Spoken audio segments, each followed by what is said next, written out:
आपने कभी ये सोचा है कि हमारे शरीर में भोजन लेते ही नींद क्यों आती है? सबसे बड़ा कारण इसका यह है कि परमात्मा सबसे पहला तत्व है। दूसरा तत्व जो आता है वह है आकाश, तीसरा तत्व वायु, चौथा अग्नि, और फिर उसके बाद में आपका जल, और फिर पृथ्वी आती है। तो जैसे ही आप भोजन लेते हैं तो पृथ्वी तत्व जो होता है वो पुष्ट हो जाता है, और आपका जो संपर्क है यानी कि पृथ्वी तत्व बढ़ा तो आकाश तत्व के बाद में आने वाला जो परमात्मा तत्व है वह पूरी तरह से आपसे विलग हो जाता है, अलग हो जाता है।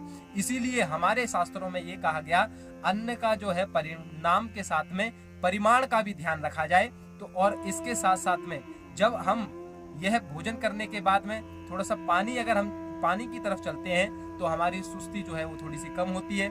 अग्नि की तरफ यानी कि ऊर्जा की तरफ चलते हैं तो हमारी ऊर्जा और बढ़ जाती है। फिर प्राणों की तरफ चलते हैं, प्राणायाम करते हैं तो ऊर्जा और बढ़ती है। और उसके बाद में फिर ध्यान करते हैं तो उसके बाद में सबसे निकटवर्ती जो तत्व है वह आकाश तत्व है, और इस आकाश तत्व में हम ध्यान को बढ़ाने की कोशिश करते हैं।